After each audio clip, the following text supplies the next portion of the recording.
आज हम ELSS mutual funds के बारे में बात करने वाले हैं। करंट फाइनेंशियल ईयर यानी कि FY25 एंड होने वाला है।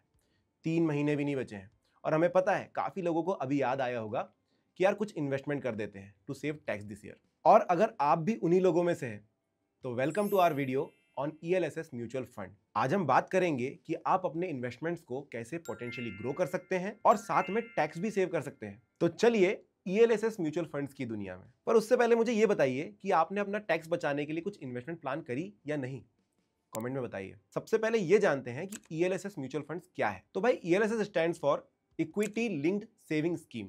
ये एक तरह का म्यूचुअल फंड है जो प्राइमरीली इक्विटी और इक्विटी रिलेटेड फंड्स में इन्वेस्ट करता है। तो ये बाकी इक्विटी फंड से डिफरेंट कैसे हुआ, चलिए देखते हैं। ELSS का यूनिक फीचर ये है कि आपको इनकम टैक्स एक्ट 1961 के सेक्शन 80C के तहत टैक्स बेनिफिट ऑफर करता है।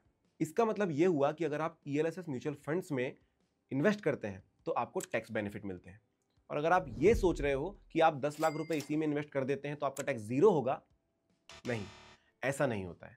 आप ELSS में इन्वेस्ट कितना भी कर सकते हो, लेकिन एक फाइनेंशियल ईयर में टैक्स डिडक्शन जो इन्वेस्टमेंट पर है आपको वो सिर्फ 1.5 लाख पर ही मिल सकता है। अच्छा ऑप्शन है ना। इक्विटी फंड्स के पोटेंशियल रिटर्न्स के साथ आपको टैक्स डिडक्शन भी मिलता है। तो अभी हमने देखा कि ELSS होते क्या हैं। अब हम देखते हैं ELSS म्यूचुअल फंड्स के फीचर्स क्या हैं ताकि आप इसे और अच्छे से समझ पाएं। ELSS फंड इक्विटी मार्केट में इन्वेस्ट करता है और इनका इक्विटी एलोकेशन भी ज्यादा होता है। As per rules ELSS funds को अपने 80% एलोकेशंस इक्विटी में रखने पड़ते हैं। और अगर आप इसका हिस्टोरिकल डेटा देखेंगे तो आप इक्विटी फंड से लोअर डबल डिजिट के रिटर्न्स एक्सपेक्ट कर सकते हैं, लेकिन ये नंबर्स आपको लॉन्ग टर्म में इन्वेस्टेड रहने के बाद ही मिल सकते हैं। दूसरा फीचर है लॉक इन पीरियड। आपको शायद पता होगा कि जितनी भी जगह पर हम टैक्स सेविंग इन्वेस्टमेंट्स करते हैं सभी में कुछ लॉक इन पीरियड होता है, जैसे कि FD में 5 साल का और PPF में तो 15 साल का लॉक इन पीरियड होता है।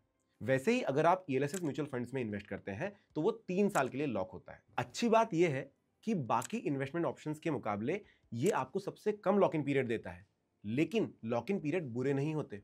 इसको पॉजिटिव सेंस में देखें तो लॉक इन का एक एडवांटेज भी है, ये शॉर्ट टर्म मार्केट फ्लक्चुएशंस में आपको इंपल्सिव डिसीजन लेने से रोकता है। थर्ड फीचर है मार्केट लिंक्ड रिटर्न्स।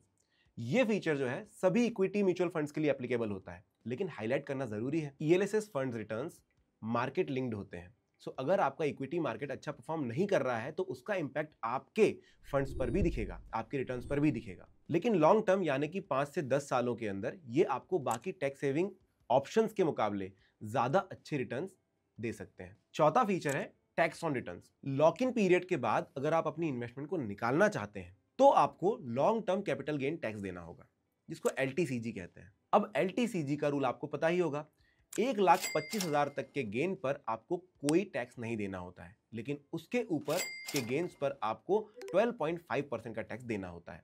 अब ये बात हुई ELSS म्यूचुअल फंड्स के फीचर्स के बारे में, लेकिन अब एक सवाल खड़ा होता है कि ELSS म्यूचुअल फंड्स में इन्वेस्ट किसे करना चाहिए। तो भाई ELSS म्यूचुअल फंड उन लोगों के लिए है जो टैक्स बचाना चाहते हैं और लॉन्ग टर्म में वेल्थ बिल्ड करना चाहते हैं। अगर आप थोड़ा मार्केट रिस्क लेने में कंफर्टेबल हैं और कम से कम 3 साल के लिए इन्वेस्टेड रह सकते हैं तो ELSS आपके लिए एक बहुत अच्छा ऑप्शन है।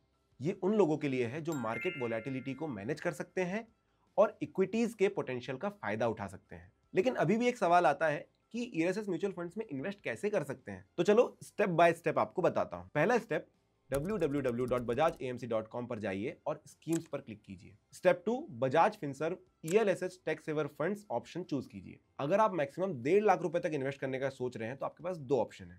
पहला लमसम, आप एक बार में सारा का सारा इन्वेस्ट कर सकते हो, और दूसरा SIP जिसे आप सिस्टमैटिक इन्वेस्टमेंट प्लान कहते हैं। इसमें आप मंथली स्मॉल अमाउंट जैसे कि 12,000 13,000 रुपए भी इन्वेस्ट कर सकते हैं। SIP डिसिप्लिन भी मेंटेन करता है और रुपी कॉस्ट एवरेजिंग का फायदा भी मिल जाता है। तो अपनी नीड्स के हिसाब से आप कोई भी एक ऑप्शन चूज कर सकते हैं। Bajaj Finserv ELSS tax saver fund का NFO 22 जनवरी 2025 तक ओपन है और ELSS म्यूचुअल फंड से रिलेटेड कोई भी सवाल हो तो आप कमेंट सेक्शन में पूछ सकते हैं। इन्वेस्ट करने के लिए डिस्क्रिप्शन में दिए गए लिंक पर क्लिक कर दीजिए। म्यूचुअल फंड निवेश बाजार के जोखिमों के अधीन है। योजना से जुड़े सभी दस्तावेजों को ध्यान से पढ़ें।